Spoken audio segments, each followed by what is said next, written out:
Capítulo 12. Paciência. Os salteadores dos navios vermelhos já eram sinal de miséria e aflição para o próprio povo muito antes de se tornarem um problema nas costas dos Seis Ducados. Com um início ritualístico obscuro, eles ascenderam e apoderaram-se do poder religioso e político por meio de táticas impiedosas.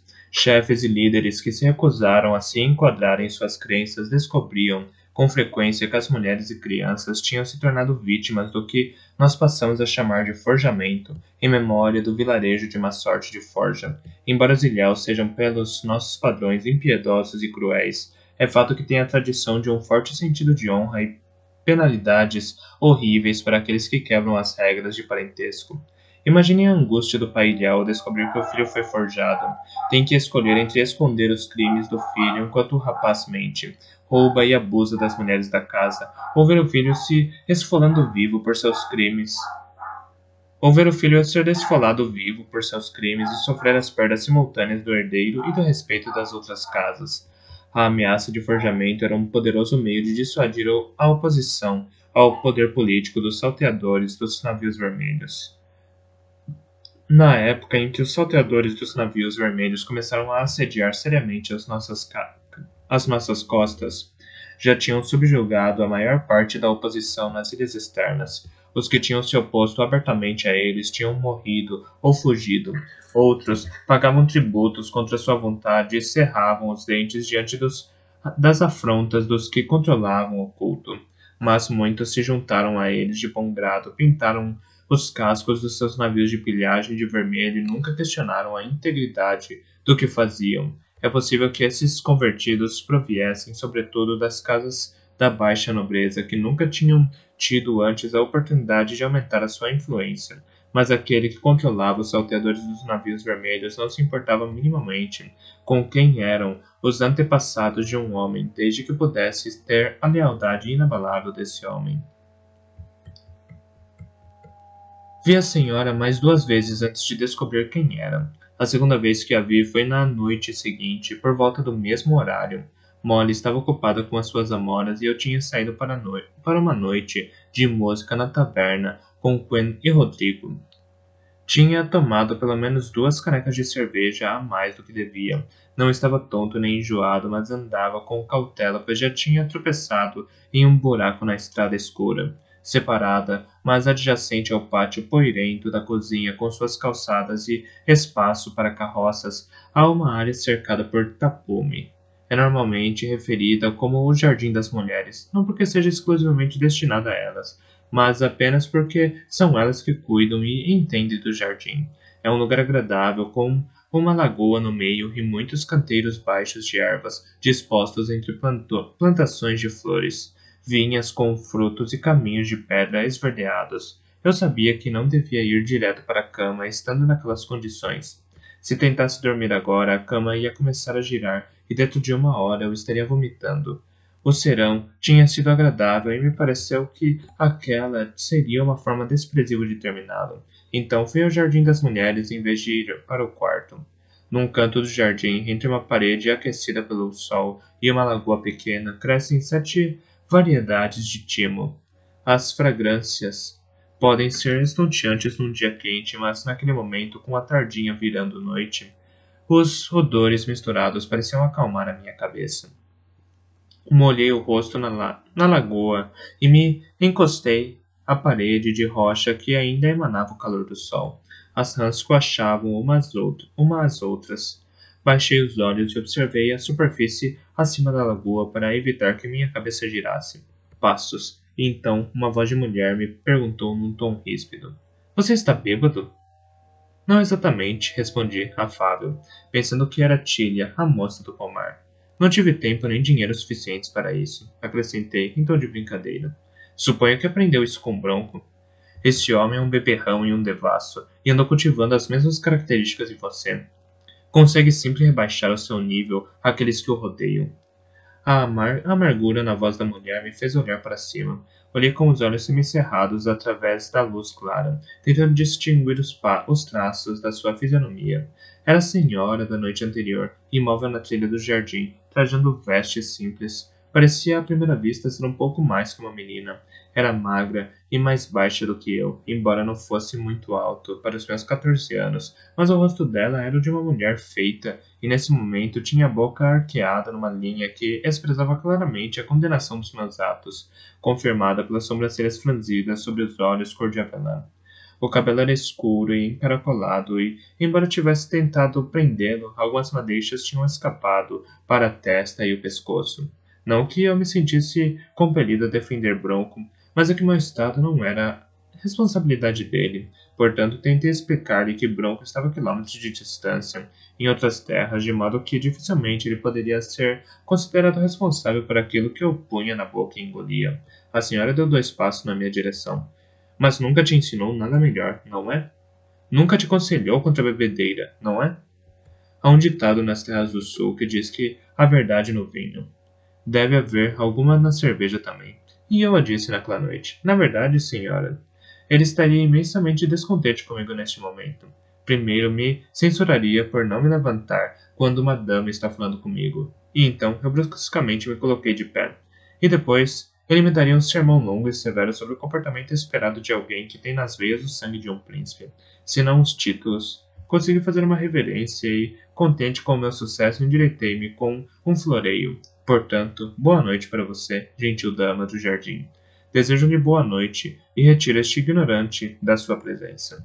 Passava já sob o arco da entrada quando ela me chamou. Espere! Mas o meu estômago fez um ruído de protesto e fingi não ouvir. Ela não veio atrás de mim, mas tive certeza de que me observava e me mantinha de cabeça erguida e no passo certo até estar fora do pátio da cozinha.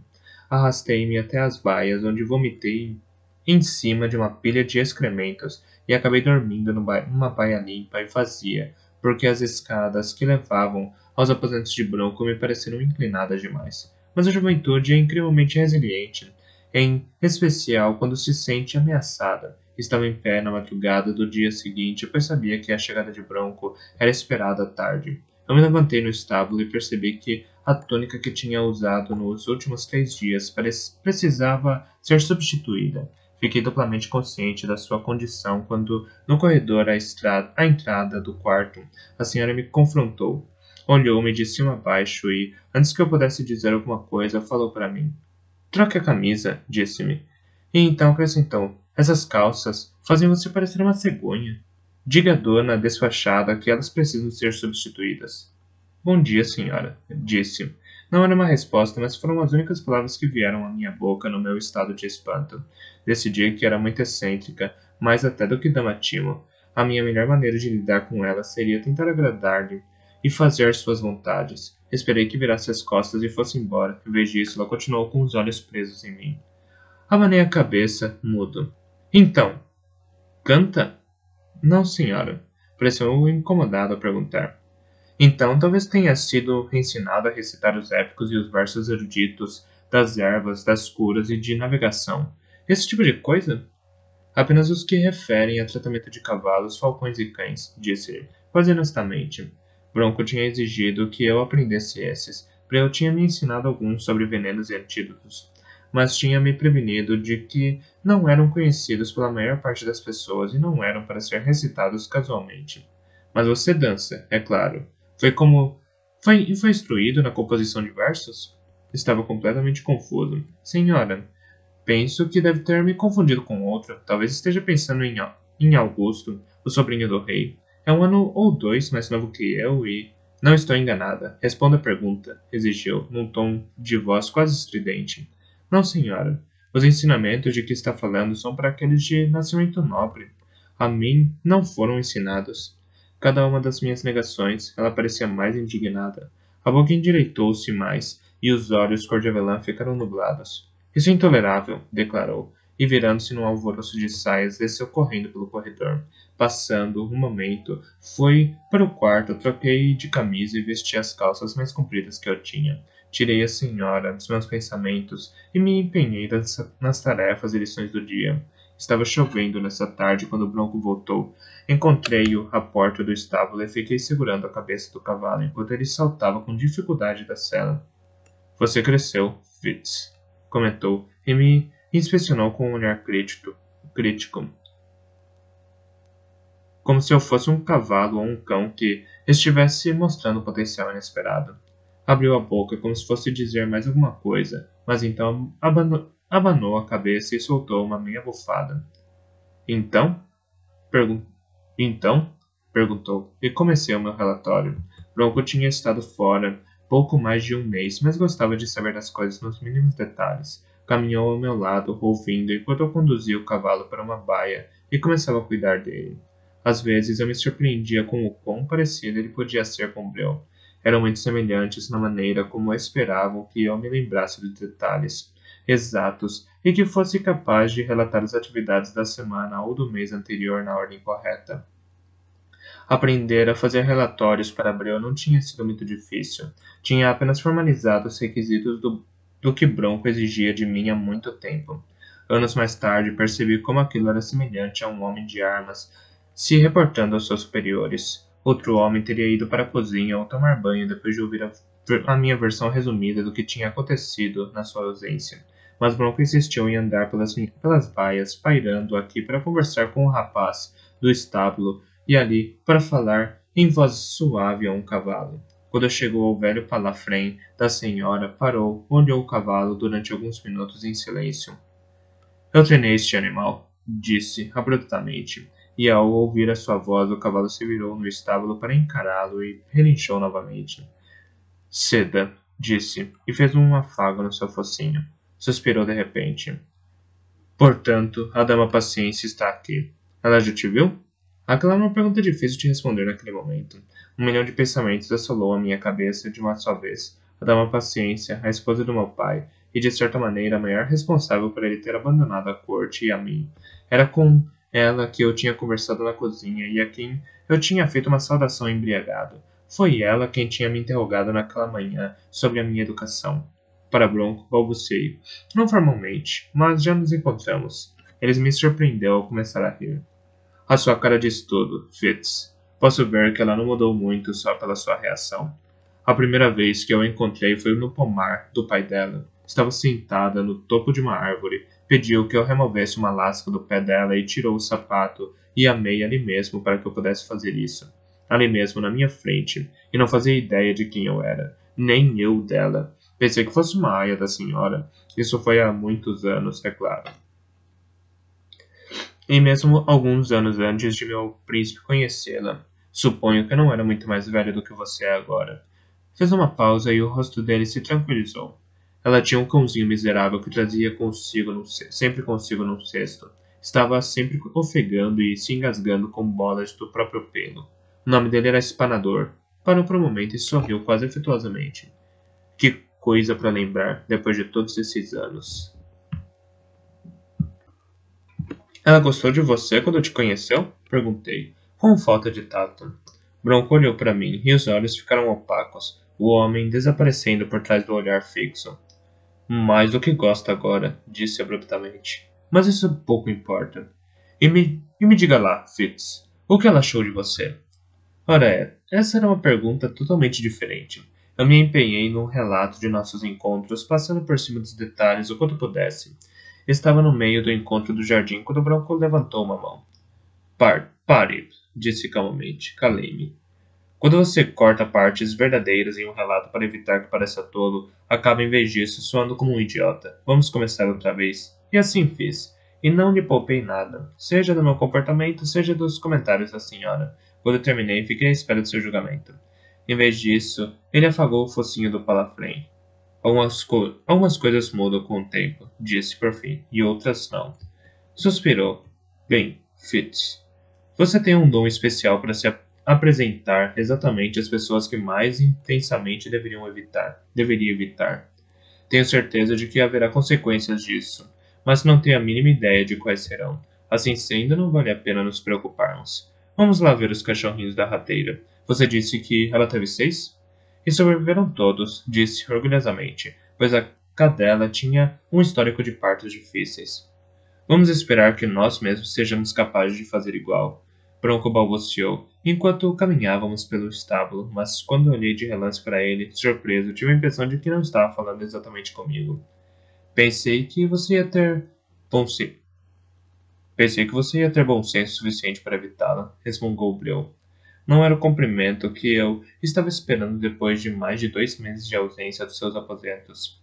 Não sabia que era dama paciência. Fiquei surpreso por não ter havido rumores sobre a sua chegada. Ela é enfaticamente contra rumores, informou-me Breu. Ele estava sentado na cadeira em frente ao fogo brando da sua lareira. Os aposentos de Breu eram frios e ele era vulnerável ao frio. Também parecia cansado essa noite, desgastada pelo que quer que tivesse andado fazendo nas semanas desde a última vez que eu tinha visto. As mãos, especialmente, pareciam velhas, ossudas e inchadas nas articulações. Tomou um gole de vinho e continuou. E ela tem as suas maneirinhas excêntricas de lidar com os que falam dela pelas costas. Sempre quis preservar sua privacidade. Uma das razões porque seria uma péssima rainha. Não que a cavalaria se importasse. O casamento foi escolha dele, não por motivos políticos. Penso que foi o primeiro grande desapontamento que causou ao pai. Depois disso, nada que fez agradou Sagaz por completo. Sentei-me quieto, como um rato. Sorrateiro veio pendurar-se no meu joelho. Era raro Breu ser tão falante, especialmente sobre assuntos relativos à família real. Eu quase não respirava, com medo de interrompê-lo. Às vezes, penso que havia algo em paciência que a cavalaria instintivamente sabia que precisava. Ele era um homem esclarecido, organizado, sempre muito educado, sempre consciente do que se passava à sua volta.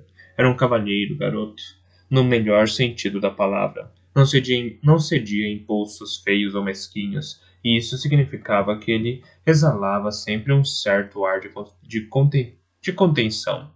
E assim, aqueles que não o conheciam o julgavam frio ou dissimulado, e então conheceu aquela menina, pois ela era pouco mais do que uma menina, e não havia mais substância nela do que nas teias de aranha e na espuma do mar. Pensamentos e línguas sempre saltando disto para aquilo, sem pausa ou conexão que eu pudesse estabelecer. Costumava ficar est estafado apenas de ouvi-la, mas Cavalaria sorria e se maravilhava. Talvez fosse por ela não se mostrar minimamente fascinada por ele. Talvez fosse por ela não parecer particularmente ansiosa para conquistá-lo.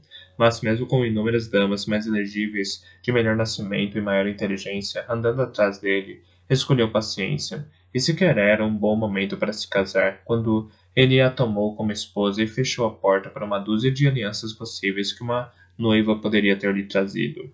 Não havia sequer uma boa razão para se casar naquele momento. Nada. Exceto que ele queria fazer isso, eu disse, e mordi logo a língua, pois Breu assinou que sim, agitando-se um pouco. Desviou o olhar do fogo e olhou para mim. Bom, chega disso. Não vou te perguntar como é que você a impressiona desse jeito, ou o que mudou na opinião dela a seu respeito. Mas, na semana passada, ela foi até Sagaz e pediu que você fosse reconhecido como filho de cavalaria e herdeiro, e que fosse dada a você uma educação apropriada por um príncipe. Fiquei atordoado. As tapeçarias das paredes teriam começado a rodopiar à minha frente. Ou era uma alucinação? Claro que ele recusou, continuou Breu sem piedade. Tentou explicar a ela por que é que tal coisa seria totalmente impossível. E tudo o que ela continuava a repetir era: Mas você é o rei.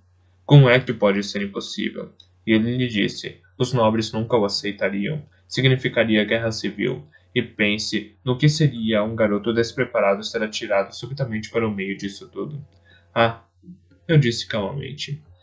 Não conseguia lembrar o que tinha sentido por alguns instantes alguns instantes. Regozijo, raiva, medo. Sabia apenas que o sentimento tinha passado e que eu me sentia estranhamente desnudado e humilhado por não sentir mais nada. Paciência, claro, não ficou totalmente convencida. Então prepare o garoto, disse ela ao rei. E quando ele estiver pronto, julgue-o você mesmo. Só paciência poderia pedir uma coisa dessas e em frente à Veracidade majestoso. Veracidade ouviu calmamente, sabendo como a discussão tinha de terminar. Mas o majestoso estava furioso. Ele ficava nervoso com muita facilidade, mesmo um idiota deveria saber que Sagaz não podia ceder ao pedido de paciência. Mas sabe quanto aceitar um compromisso. Quanto ao resto, sucumbiu aos pedidos dela, sobretudo, penso eu, para fechar a boca dela. Quanto ao resto? Perguntei estupidamente. Algumas coisas a nosso favor, outras em nosso prejuízo. Ou, pelo menos, inconvenientes para nós. Breu parecia ao mesmo tempo irritado e fascinado. Espero que você possa encontrar mais horas no seu dia, garoto. pois não estou disposto a sacrificar nenhum dos meus planos por causa dos dela. Paciência pediu que você fosse educado como é adequado ao seu sangue, e assumiu ela própria a responsabilidade para essa educação. Música, poesia, dança, canto, etiqueta. Espero que seja mais tolerante para essas coisas do que eu fui. Apesar de nada disso alguma vez ter parecido difícil para a cavalaria. Às vezes pajem a paciência. Já é velho demais para isso, mas ela insistiu. Pessoalmente, penso que ela se arrepende de muita coisa e está tentando compensar o tempo perdido. Agora que algo que nunca funciona. Você vai ter de reduzir o seu treino de armas, e Bronco vai ter de achar outro rapaz para o estábulo. E não me importa. Eu não me importava com os treinos de armas. Contudo, Breu tinha me feito notar com frequência um bom assassino trabalhava de perto e silenciosamente. Se eu aprendesse bem a minha profissão, não ficaria manejando espadas longas contra ninguém. Mas o tempo que costumava passar com Bronco, mais uma vez tive a sensação estranha de não saber o que sentia. Odiava Bronco. Às vezes, ele era dominador, ditatorial e insensível. Esperava que eu fosse perfeito e, contudo, dizia-me sem rodeios que eu nunca devia esperar nenhuma recompensa por isso. Mas também era aberto e direto, e acreditava que eu podia ser bem-sucedido naquilo que ele exigia de mim. Você provavelmente está pensando que a vantagem é que ela nos trouxe. Verão continuava sem se dar conta do meu conflito interno. Reconheci uma empolgação suprimida na voz dele. É algo que já tentei conseguir para vocês 2 vezes, e 2 vezes recusaram. Mas paciência teimou e teimou até que ele se rendeu. É o talento, garoto. Você vai ser treinado para talento. O talento, repeti sem nenhuma ideia do que estava dizendo. Era tudo muito rápido para mim. Sim. Tentei organizar os meus pensamentos. Bronco me falou disso uma vez, há muito tempo. Abruptamente lembrei-me do contexto dessa conversa. Depois de Narigudo ter nos entregado acidentalmente, falava disso como o oposto do que quer que fosse o sentido que eu partilhava com os animais. O mesmo sentido que tinha me revelado a mudança no povo de Forja. Será que treinar um me libertaria do outro? Ou seria uma prisão, uma privação? Pensei na familiaridade que partilhava com os cavalos e cães quando sabia que Bronco não estava por perto. Lembrava-me de Narigudo, uma mistura de emoção e sofrimento. Nunca tinha estado tão perto, antes ou depois, de outra criatura viva. Será que este novo treino para o talento iria me privar disso? Qual o problema, garoto? A voz de Breu era gentil, mas preocupada. Não sei, hesitei. Mas, mesmo assim, Breu e eu ousava revelar mas nem mesmo Abreu eu ousava revelar o meu medo, ou a minha mácula. Nada. Você tem ouvido os relatos antigos sobre o treino. Tentou adivinhar completamente errado. Ouça, garoto. Não pode ser assim tão ruim. Cavalaria passou por isso, e Veracidade também. E, com a ameaça dos navios vermelhos, Sagaz decidiu voltar aos velhos costumes e estendeu o treino a outros possíveis candidatos. Quer criar um círculo, ou até 2, para complementar o que ele e Veracidade podem fazer. Galeno não está muito entusiasmado, mas creio que é uma ideia muito boa. Embora, mesmo eu próprio, sendo um bastardo, nunca me ter sido permitido o treino. Portanto, não tenho nenhuma ideia concreta de como o talento pode ser usado para defender as nossas terras. Você é um bastardo? As palavras irromperam de mim. Todos os meus pensamentos emaranhados foram subitamente cortados ao meio por essa revelação. Breu me encarou, tão chocado com as minhas palavras quanto eu com as suas. Claro, pensei que você já tivesse percebido isso há muito tempo. Garoto, para alguém tão perceptivo, você tem alguns pontos cegos muito estranhos. Olhei para Breu como se fosse pela primeira vez. As cicatrizes talvez o tivessem escondido de mim. A semelhança estava lá. A sobrancelha, a maneira como as orelhas se inclinavam, a linha do lábio inferior. Você é filho de Sagaz? Lancei o acaso, guiando-me apenas pela aparência. Mesmo antes de ele falar, percebi o quão disparatada tinha sido aquela afirmação. Filho? Breu soltou uma gargalhada medonha. Como ele ia ficar zangado se te ouvisse dizendo isso, mas a verdade o deixaria ainda mais carrancudo. É o meu meio-irmão mais novo, garoto. Apesar de ter sido concebido numa cama conjugal e eu numa campanha militar perto de Orla da Areia. E acrescentou suavemente: a minha mãe era soldado quando fui concebido, mas voltou para casa para me dar à luz e mais tarde se casou com um oleiro. Quando a minha mãe morreu, o marido dela me colocou em cima de um burro, deu-me um colar que tinha sido dela e me disse para levá-lo ao rei em Torre do Cervo. Eu tinha 10 anos. Era uma longa e dura viagem de cama de lã à Torre do Cervo naqueles dias. Não consegui achar nada que pudesse dizer. Mas chega disso. Breu endireitou-se com rigor. Galeno vai instruí-lo no talento. Sagaz convenceu-o a fazer isso. Ele acabou cedendo, mas com reservas. Ninguém deve interferir em nenhum dos seus estudantes durante o treino. Preferia que fosse de outra maneira, mas não há nada que possa fazer quanto a isso. Você vai ter que ter cuidado. Conhece Galeno, não é? Um pouco, respondi. Apenas o que os outros dizem dele. E o que é que você por si só sabe dele? Breu me perguntou. Inspirei fundo e considerei a pergunta. Come sozinho, nunca o vi à mesa, seja com os homens de armas ou no salão do jantar. Nunca o vi andando por aí ou conversando simplesmente, nem no pátio de atividades, nem na corte das lavadeiras, nem em nenhum dos jardins. Sempre que o vejo está indo para algum lugar, sempre apressado, não leva jeito com animais. Os cães não gostam dele e ele controla tanto os cavalos que acaba com as bocas deles e com seus humores. Suponho que tem mais ou menos a idade de Bronco. Veste-se bem, quase tão enfeitado quanto majestoso. Ouvi dizer que é um homem da rainha. Por quê? Breu perguntou. Perguntou Breu rapidamente. Foi há muito tempo. O padrão. É um homem de armas. Veio até Bronco uma noite, um pouco bêbado e ferido. Tinha brigado com Galeno, e Galeno acertou a cara dele com um pequeno chicote ou qualquer coisa do gênero. Padrão pediu a Bronco para curá-lo, porque era tarde e ele supunha que Bronco não estivesse bebendo naquela noite. Era quase hora da sua guarda ou qualquer coisa assim. Padrão confidenciou a Bronco que tinha ouvido Galeno dizer que Majestoso era 2 vezes mais real do que cavalaria ou veracidade, que era apenas uma tradição estúpida que o afastava do trono. Galeno tinha dito que a mãe de Majestoso era de melhor nascimento que a primeira rainha de Sagaz, o que todo mundo sabe, mas o que deixou o padrão irritado a ponto de começar uma briga foi Galeno ter dito que a rainha Desejo era mais real do que o próprio Sagaz, pois tinha sangue visionário de ambos os pais, enquanto Sagaz só tinha o lado do pai.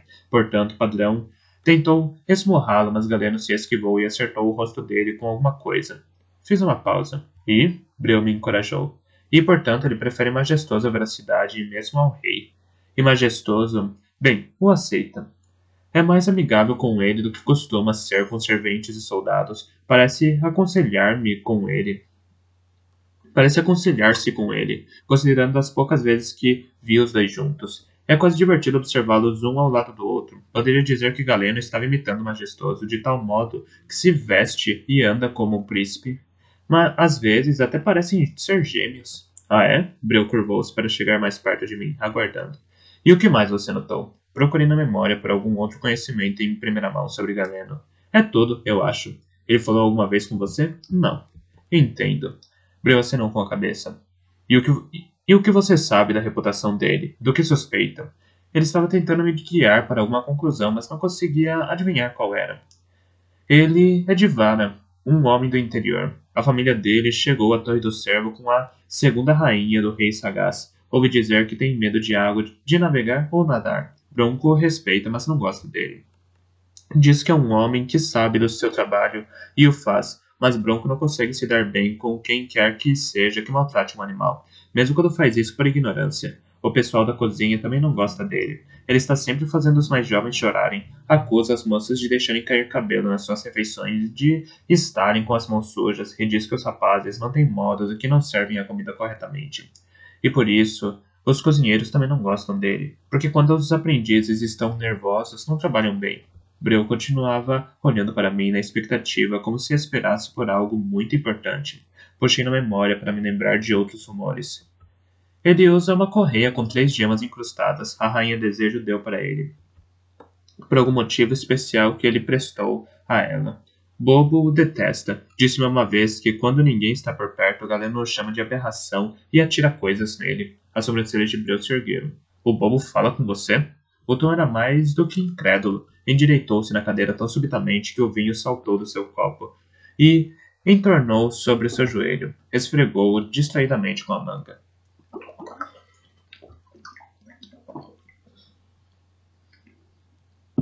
Às vezes, confessei cautelosamente, não com muita frequência. Apenas quando lhe apetece, simplesmente aparece e me diz coisas. Coisas? Que tipo de coisa? De repente percebi que eu nunca tinha contado a ele da charada do fim da faísca asfixia. Parecia muito complicado naquele momento abordar o assunto. Ah, apenas coisas esquisitas. Há mais ou menos 2 meses ele me parou e me disse que o dia seguinte seria ruim para caçar. Mas foi bom. Bronco pegou aquele veado grande nesse dia, lembra? Foi no mesmo dia em que encontramos aquele carcaju, que feriu gravemente 2 dos cães.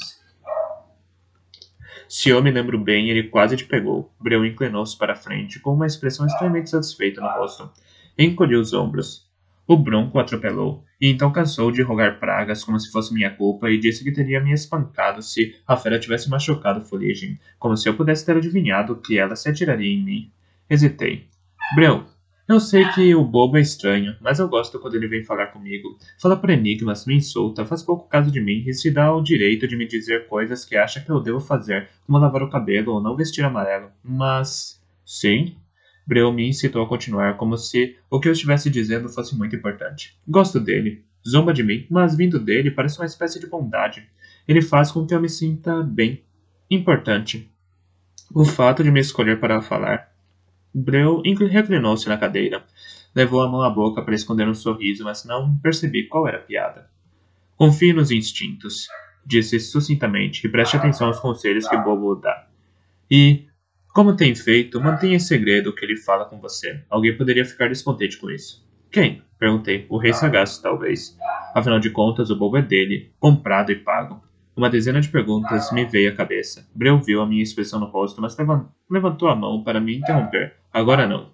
Por enquanto é tudo o que você precisa saber. Na verdade, é mais do que você precisa saber, mas fiquei surpreso com a sua revelação. Não tenho o hábito de contar segredos que não me pertencem. Se o bobo quiser que saiba mais, pode falar por si mesmo. Mas que eu me lembre, parece que estamos falando de Galeno. Deixei o copo cair na cadeira com um suspiro. Galeno, pois é. Desagradável com aqueles que não podem desafiá-lo. Veste-se bem, sozinho. Veste-se bem e come sozinho. O que mais preciso saber, Preon? Tive professores severos e tive professores desagradáveis. Penso que vou aprender a lidar com ele. É melhor que seja assim. Breu estava sendo completamente sincero, porque ele te odeia. Ele te odeia mais do que amava a cavalaria. A força do sentimento dele por seu pai me dava nos nervos. Nenhum homem, nem sequer um príncipe, merece uma devoção tão cega, especialmente quando aparece de uma forma tão súbita. E você, ele odeia com ainda mais intensidade.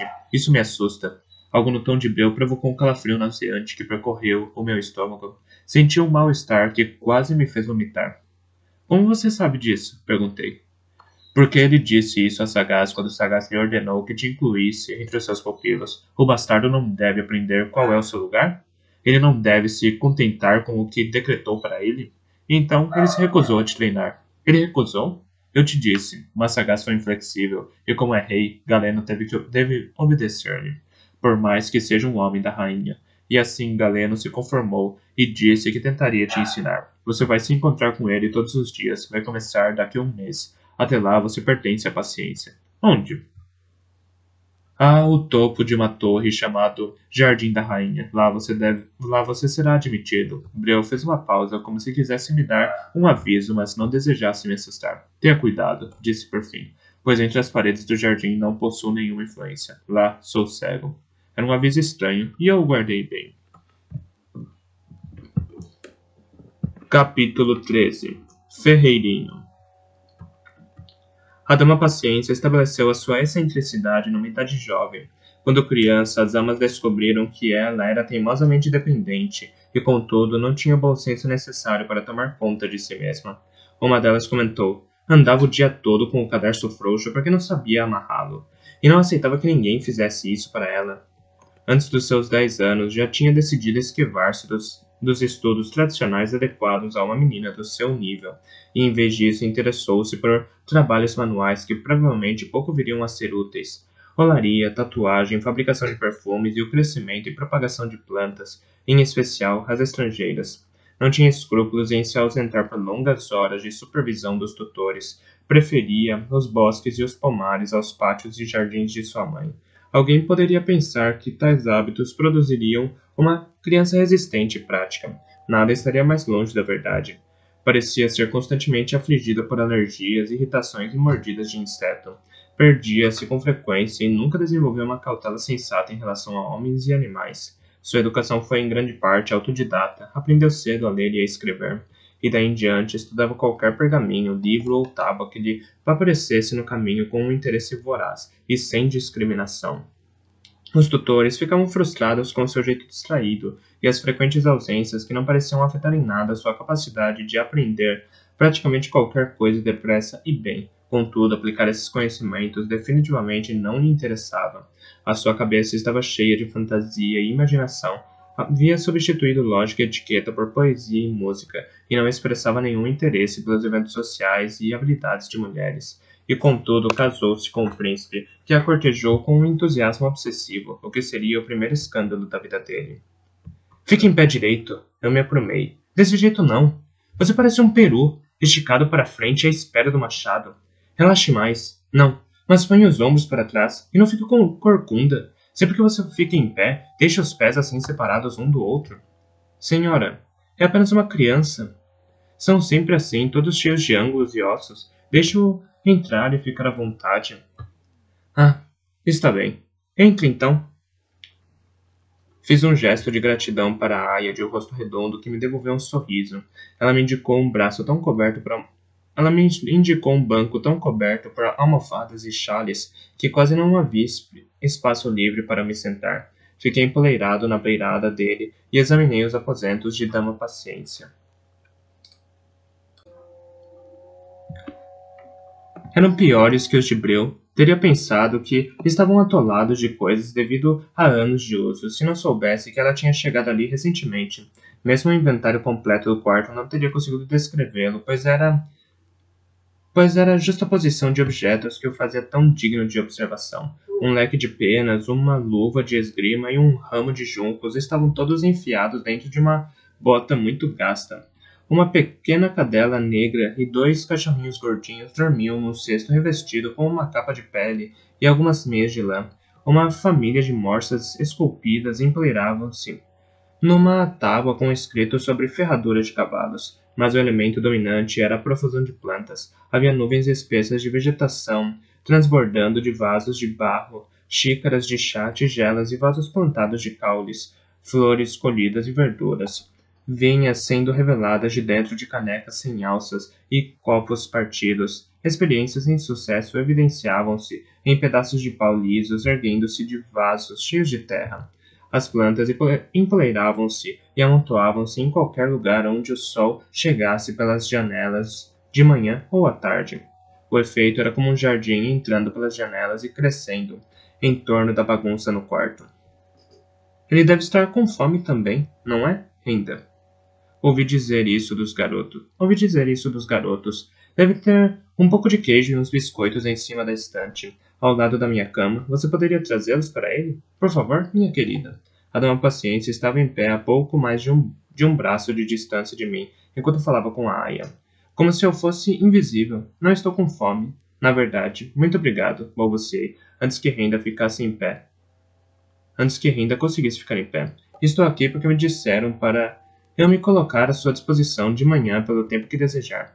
Isso era uma cuidadosa reformulação. O que o rei sagaz de fato tinha me dito era: vá aos aposentos dela todas as manhãs e faça o que quer que ela pense que você deve fazer, de modo que ela me deixe em paz. E continue fazendo isso até que ela se canse tanto de você como eu estou cansado dela.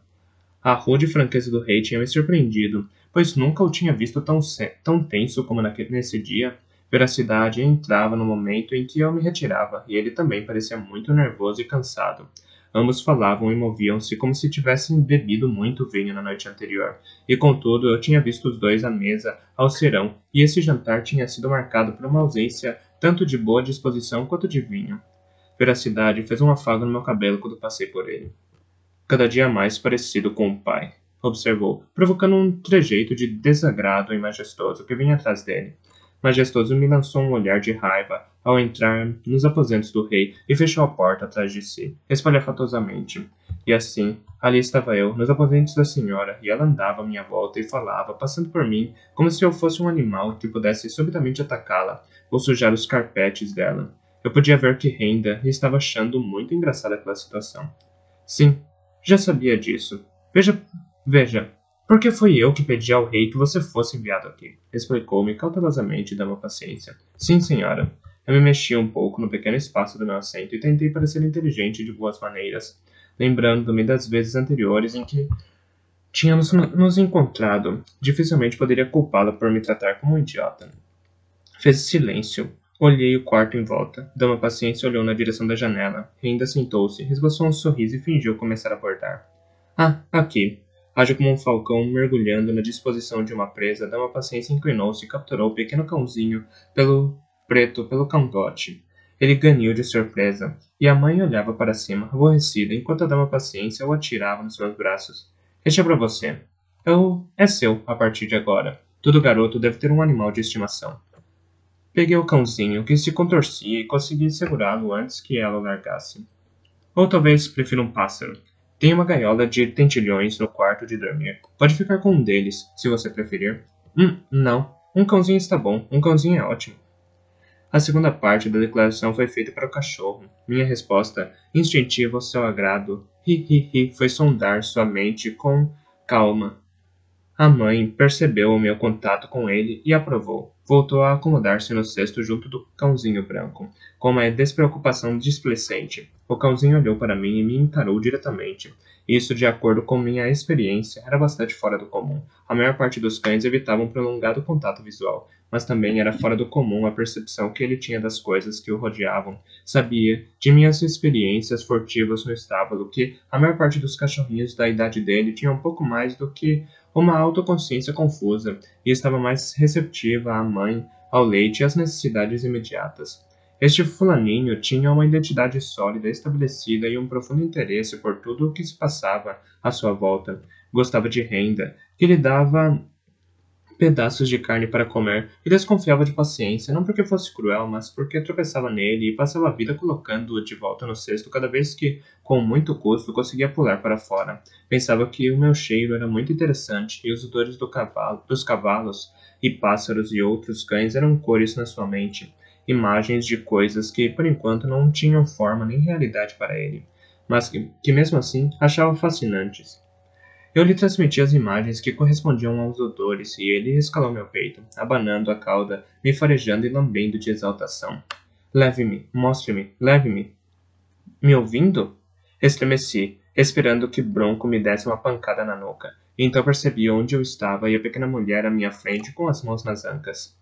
Acho que tem alguma coisa errada com ele, comentou ela, abruptamente para Rinda. Viu como ele estava ali sentado, olhando pasmado para o cãozinho? Pensei que ele ia ter algum tipo de ataque. Rinda sorriu com a bondade e continuou a abordar. Na verdade, ele me lembrou um pouco da senhora, quando começa a tratar das suas folhas e pedaços de plantas e acaba olhando pasmada para a terra.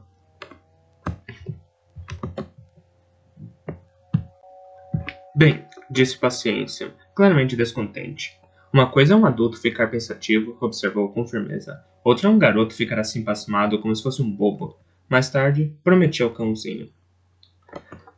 Mais tarde, prometi ao cãozinho. Peço desculpas, disse, tentando parecer arrependido. Só estava distraído com o cãozinho.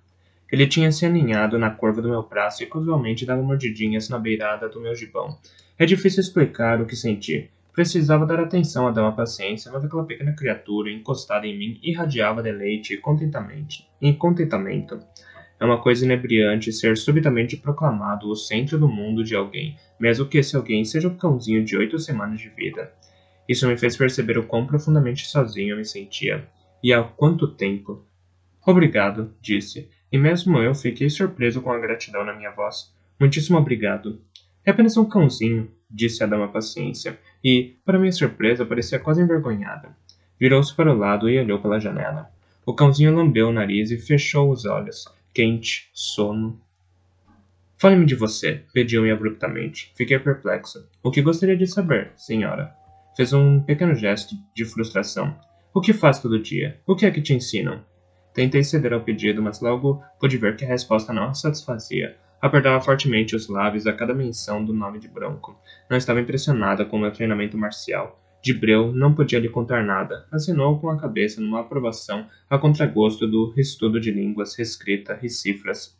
Bem, interrompeu-me de repente. Pelo menos você não é totalmente ignorante. Se pode ler, pode aprender o que quer que seja, se tiver vontade. Tem vontade de aprender? Suponho que sim. Foi uma resposta morna, mas começava a me sentir acossado. Nem sequer o cãozinho de presente podia compensar o menosprezo dela pelos meus estudos. Suponho que aprenderá, então, porque quero que você tenha vontade, mesmo se ainda não a tem.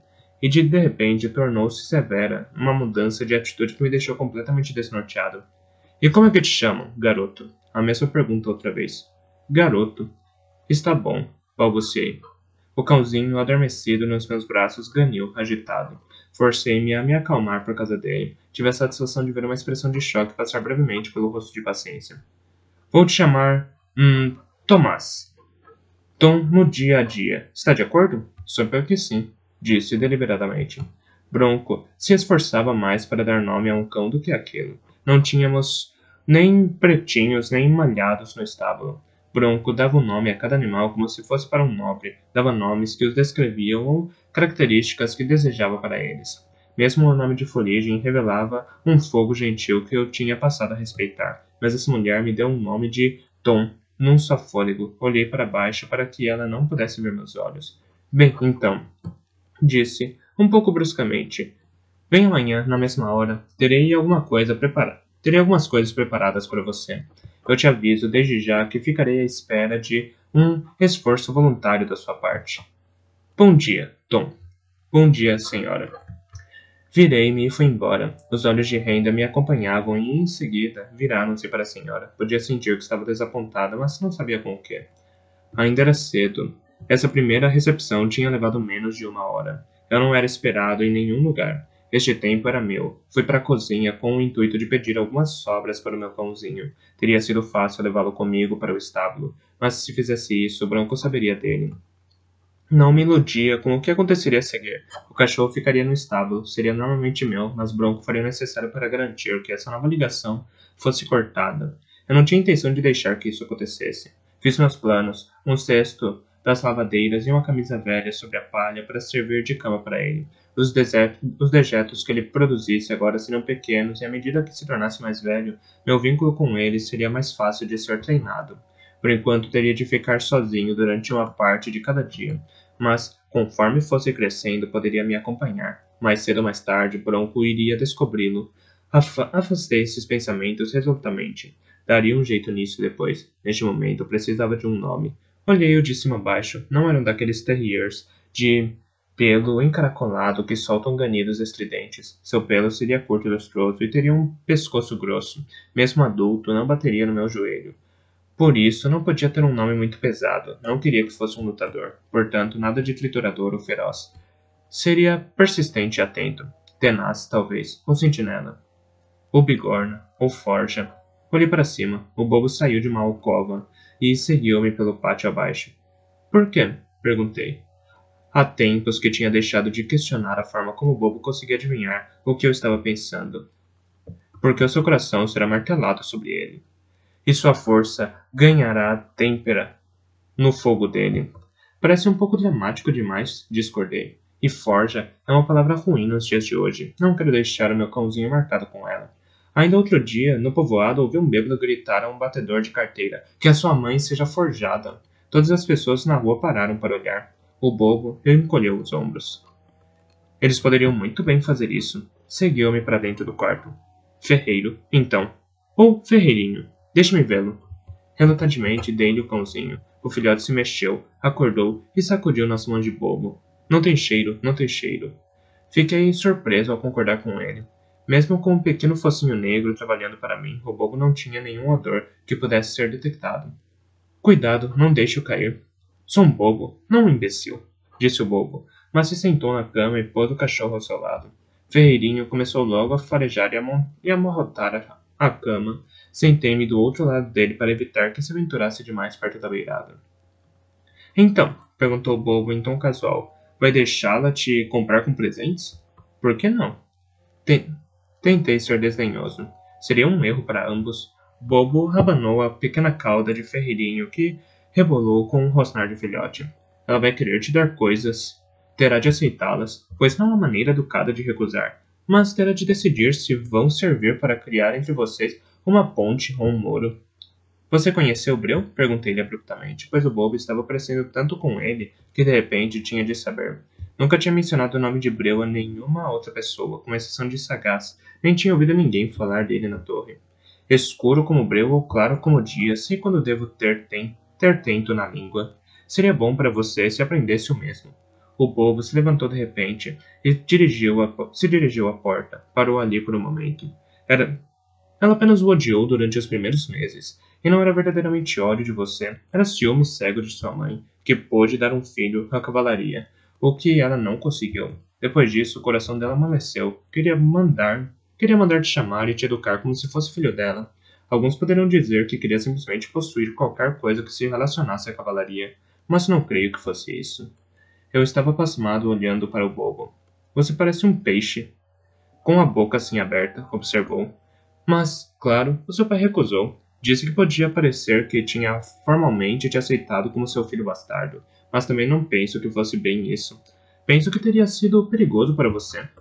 O bobo fez um gesto esquisito com a mão, e um espeto com carne seca apareceu nos dedos dele. Sabia que estava escondido na manga, mas era incapaz de ver como conseguia fazer os seus truques.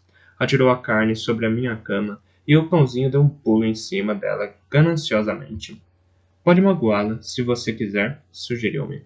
Sente-se muito culpada por você viver tão sozinho, e você se parece tanto com cavalaria que o que quer que você diga será para ela como se viesse diretamente dos lábios dele. Ela é como uma pedra preciosa com uma rachadura, um toque precioso seu e ela vai se estilhaçar em pedacinhos. Está meio maluca, sabe? Eles nunca teriam conseguido matar a cavalaria se ela não tivesse consentido com a abdicação. Pelo menos, não o teriam feito com uma diferença tão displicente em relação às consequências. E ela sabe disso. Quem é eles? Perguntei. Quem são eles? O bobo me corrigiu e desapareceu. Quando eu cheguei à porta, já não estava por perto. Sondei em busca da mente dele, mas não o encontrei. Era quase como se fosse um forjado. Tremia ao pensar nisso, e depois fui outra vez ficar com o ferreirinho. Estava mastigando a carne, deixando alguns pedaços viscosos espalhados por toda a cama. Comecei a observá-lo. O bobo, o bobo foi embora, disse a ferreirinho. Abanou-se, com um sinal casual de que tinha me ouvido e voltou à carne. Ele era meu, dado para mim. Não era um cachorro de estábulo do qual eu tratava, mas meu, e fora do conhecimento ou autoridade de Bronco. E fora do conhecimento ou autoridade de Bronco. Além das roupas e da pulseira de cobre que Breu tinha me dado, tinha poucos bens, mas ele era compensação suficiente por todas as coisas que nunca tive. Era lustroso e saudável. O pelo era macio agora, mas se tornaria crespo à medida que crescesse. Quando levantei na frente da janela, pude ver manchas fracas de cor. Seria preto com pintas, então. Descobri uma mancha branca no queixo e outra na perna traseira esquerda. Cravou as pequenas mandíbulas na manga da minha camisa e a abanou violentamente, emitindo rosnadas ferozes de cãozinho. Lutei com ele sobre a cama até que caiu num sono profundo. Então, coloquei-o sobre a almofada de lã e fui relutantemente para as lições e tarefas da tarde. Essa semana inicial com paciência foi um teste difícil para nós dois. Tinha aprendido a manter sempre um fio de conexão com o ferreirinho, de forma que nunca se sentisse suficientemente sozinho para começar a uivar quando eu o deixasse. Mas isso requeria hábito, e assim eu me sentia sempre um pouco distraído. Bronco franziu a sobrancelha ao perceber, mas insisti que era devido às sessões com paciência. Não faço ideia do que essa mulher quer de mim, disse-lhe no terceiro dia. Ontem foi música. No intervalo de suas horas, tentou me ensinar a tocar harpa, tubos do mar e flauta. A cada vez que eu chegava perto de descobrir como produzir algumas notas em um deles, ela me retirava o instrumento da mão e ordenava que eu tentasse outro. Ela terminou dizendo que eu não tinha aptidão para a música. Na manhã de hoje fui poesia. Ela se empenhou em me ensinar aquele poema sobre a rainha Panaceia e o seu jardim, a uma longa parte de que fala de todas as ervas que plantava e para que servia cada uma. E ela continuava a confundir tudo e ficava E ela continuava a confundir tudo e ficava brava comigo quando eu repetia o que ela tinha dito, dizendo que eu devia saber que erva do gato não é para cataplasmas e que eu estava fazendo pouco caso dela. Foi quase um alívio quando disse que eu tinha provocado uma dor de cabeça tão forte nela que precisávamos parar. E quando me ofereci para lhe trazer alguns botões do arbusto de mão de dama para dor de cabeça, sentou-se ereta e disse: Está vendo? Sabia que estava fazendo pouco caso de mim. Não sei como agradá-la, Bronco. E por que você teria que fazer isso? Resmungou, e deixei o assunto morrer. Nessa noite, Rinda veio até meu quarto, bateu a porta e entrou, torcendo o nariz. É melhor que traga algumas ervas aromáticas para espalhar pelo quarto se você for manter esse cachorro aqui, e use um pouco de vinagre e água quando esfregar os dejetos dele. Isso aqui está com cheiro de estábulo. Imagino que sim, admiti. Olhei-a com curiosidade e esperei. Trouxe isso para você. Pareceu-me que foi o que você gostou mais. Ofereceu-me os tubos do mar. Peguei os tubos curtos e grossos unidos por tiras de couro. Preferia esses instrumentos entre os três que experimentei. A harpa tinha cordas demais e a flauta me pareceu um pouco estridente, mesmo quando a Paciência tocou. Foi a dama Paciência que os enviou para mim? Perguntei, intrigado. Não. Ela nem sequer sabe que eu os peguei. Vai imaginar que estão perdidos no meio da bagunça, como de costume. Então, por que você os trouxe? Para que possa praticar. Quando tiver um pouco de habilidade com eles, traga-os de volta e mostre a ela. Por quê? Renda suspirou. Porque a faria se sentir melhor e deixaria minha vida mais fácil. Não há nada pior do que ser a aia de alguém de coração tão triste quanto a dama Paciência. Ela deseja desesperadamente que você seja bom em alguma coisa. Passa o tempo te testando, esperando que manifeste algum talento súbito para que ela possa mostrá-lo por aí e dizer às pessoas: Veja, eu disse que havia algo nele. Ora, eu tive os meus próprios garotos e sei e sei que os garotos não são desse jeito. Não aprendem, nem crescem, nem têm boas maneiras quando estamos olhando para eles. Mas se viramos as costas e depois voltamos, lá estarão eles, mais espertos, mais altos, e encantando todo mundo, exceto as próprias mães. Eu me senti um pouco perdido. Quer que eu aprenda a tocar isso para fazer Paciência feliz?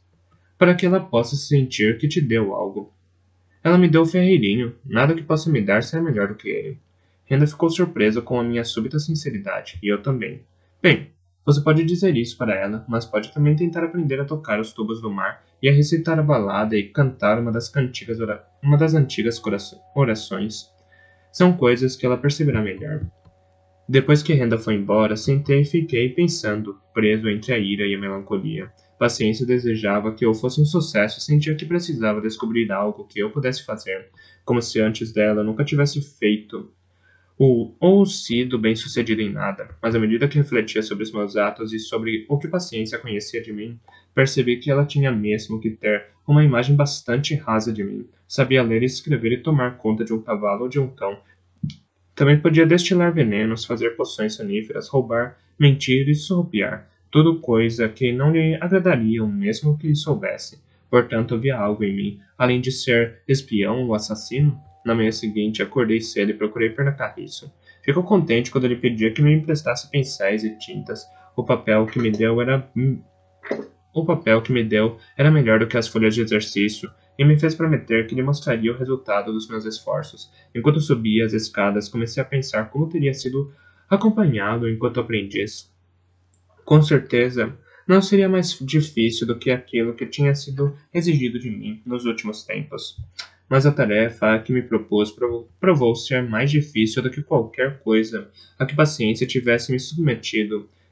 Observava o ferreirinho adormecido em sua almofada, como a curva do dorso podia ser tão diferente da curva de uma runa, as sombras das orelhas tão diferentes dos sombreados das ilustrações do herbanário que com muito esforço eu copiava do trabalho de Pernacarriço, mas eram, e desperdicei folha após folha de papel até que, de repente, percebi que eram as sombras em torno do cachorro que faziam as curvas do dorso e a linha da coxa. Precisava pintar menos, não mais, e pôr na folha o que o olho via em vez do que a mente sabia. Era tarde quando eu levei os pincéis e os deixei de lado. Tinha 2 folhas aceitáveis e uma terceira de que gostava, embora fosse disforme e embaçada, mais como o sonho de um cãozinho do que um cãozinho de verdade. Mais o que eu sentia do que o que via, pensei comigo mesmo. Mas quando eu cheguei à porta de Dama Paciência, olhei para os papéis na mão e de repente me vi como uma criança pequena se preparando para mostrar dentes de leão amassados e recados da mãe. Que passatempo adequado era esse para um jovem? Se eu fosse verdadeiramente um aprendiz de perna carriço, exercícios desse tipo seriam apropriados, pois um bom escriba deve ilustrar e esclarecer tão bem como escreve. Mas a porta se abriu antes que eu batesse, e ali estava eu, os dedos ainda sujos de tinta e as folhas úmidas na mão. Estava sem palavras quando Paciência irritadamente me disse para entrar, que já estava atrasado demais. Eu me empolerei na beirada de uma cadeira onde jaziam uma capa amarrotada e um trabalho de costura inacabado. Coloquei as pinturas a meu lado sobre uma pilha de tábuas. Eu acho que você poderia aprender a recitar um verso se quisesse, observou com alguma aspereza, e portanto poderia aprender a compor versos se quisesse. Ritmo e metro não são mais que... Isso é um cãozinho? É o que pretende ser, balbuciei, e não consigo me lembrar de ter me sentido mais terrivelmente acanhado em toda a minha vida. Ela ergueu as folhas com cuidado e as examinou uma por uma, segurando-as primeiro de perto e depois com o braço esticado. Fitou por mais um tempo a pintura embaçada. Quem fez essas pinturas? Perguntou, por fim. Não que seja desculpa para você estar atrasado, mas eu podia achar bom uso para alguém que consegue pôr no papel o que os olhos veem, com as cores tão verdadeiras. Esse é o problema de todos os herbanários que tenho. Todas as ervas são pintadas com o mesmo verde, não importa que sejam cinzentas ou cor-de-rosa quando crescem. Tábuas assim são inúteis se você está tentando aprender com elas. Suspeito que ele próprio pintou o cãozinho, senhora. Interrompeu Renda com bondade. É o papel. É melhor do que eu tive que... Paciência parou de repente. Você, Tomás? E acho que essa foi a primeira vez em que se lembrou de usar o nome que tinha atribuído a mim. Você pinta assim? Consegui fazer um gesto que sim diante do olhar incrédulo. Levantou outra vez as imagens. Seu pai não era capaz de desenhar uma linha curva, exceto no mapa. Sua mãe sabia desenhar? Não tenho memórias dela, senhora. A resposta foi seca. Não conseguia me lembrar de ninguém que tivesse tido a coragem de me perguntar uma coisa dessas. O quê? Nenhuma? Mas você tinha 5 anos de idade. Você deve se lembrar de alguma coisa. A cor do cabelo, a voz, do que ela te chamava?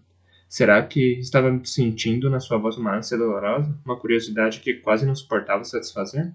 Quase por um momento me lembrei. Um cheiro de menta ou era. Tinha passado. Nada, senhora. Se ela tivesse querido que eu me lembrasse dela, teria ficado comigo, suponho. Fechei o coração. Com certeza não devia nenhuma lembrança à mãe que havia me rejeitado e que nunca tinha procurado por mim desde que tínhamos nos separado. Bem, creio que pela primeira vez Paciência percebeu que tinha levado a conversa para uma área difícil. Fitou o dia cinzento pela janela. Alguém te ensinou bem, observou de repente com bastante entusiasmo. Perna carriço, falei. E como ela não disse nada, acrescentei. O escriba da corte, sabe? Gostaria que eu fosse seu aprendiz. As minhas letras lhe agradam e agora ele me ensina a copiar as imagens quando temos tempo. Estou muitas vezes ocupado e ele se ausenta com frequência nas suas buscas por novos juncos para fazer papel. Juncos para fazer papel? Perguntou ela, distraidamente. Ele usa um papel especial. Tinha várias resmas dele, mas aos poucos as gastou. Obteve-o de um mercador, que o tinha obtido de outro, e esse por sua vez de outro, e portanto não sabia de onde veio, mas pelo que lhe foi dito, era feito de juncos esmagados. Esse papel é de uma qualidade muito melhor do que qualquer um dos que fazemos. É fino, flexível e não estraga tanto com o tempo, e apesar disso, recebe bem a tinta, sem encharcá-la de modo que os cantos das runas borrem. Perna Carriço diz que, se pudéssemos duplicá-lo, muita coisa mudaria. Com um papel resistente e de boa qualidade, qualquer um poderia ter uma cópia de qualquer tábua de saber da torre. Se o papel fosse mais barato, mais crianças poderiam ser ensinadas a ler e escrever, diz ele. Não percebo por que é tão... Não sabia que havia alguém aqui que partilhasse do meu interesse. Uma animação súbita iluminou o rosto de Dama. Tentou papel feito de raízes de lírio esmagadas? Tive algum sucesso com isso. E também com o papel que você cria, traçando e depois umedecendo e prensando folhas feitas de fios de casca da árvore de quinô. É forte e flexível, mas a superfície deixa muito a desejar. Ao passo que este papel, olhou outra vez de relance para as folhas que segurava na mão e ficou silenciosa. Então perguntou hesitantemente, você gosta tanto assim desse cãozinho? Sim, disse, simplesmente. E os nossos olhos se encontraram de repente. Fitou-me da mesma forma distraída com que olhava frequentemente pela janela. De repente, seus olhos se encheram de lágrimas. Às vezes, você é tão parecido com ele que a voz dela se perdeu. Devia ter sido meu. Não é justo. Devia ter sido meu. Gritou as palavras com tanta ferocidade que pensei que me atacaria. Em vez disso, ela saltou sobre mim e apertou-me num abraço, ao mesmo tempo pisando no cão e deixando cair um vaso de plantas. O cão saltou para trás com um ganido e o vaso se espatifou no chão, lançando água e estilhaços em todas as direções enquanto a testa da senhora me acertou com força no queixo, de uma forma que por um momento tudo o que vi foram estrelas. Antes que eu pudesse reagir, largou-me e saiu correndo para o quarto de dormir com um grito que lembrava um gato escaldado. Bateu a porta atrás de si, e durante todo esse tempo Renda continuou entretida com o subordado. Ela tem isso às vezes, observou com bondade e acenou-me com a cabeça na direção da porta. Volte amanhã, lembrou-me e acrescentou. Sabe, a dama paciente está ficando bastante apegada a você. Sabe?